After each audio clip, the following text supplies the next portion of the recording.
अस्सलाम वालेकुम जी भाई जी। मेरे को आह भोला तो मैं तुहानू गल सुनाउण लगा मौला जट फिल्म की।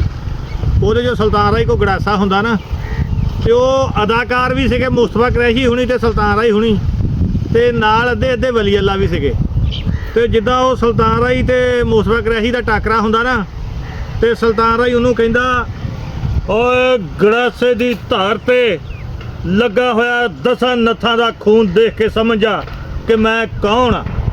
ते अगे मुस्तफा कुरैशी तुसीं देखो पूरा ही वली अल्लाह एन जुंगल ला के कहंदा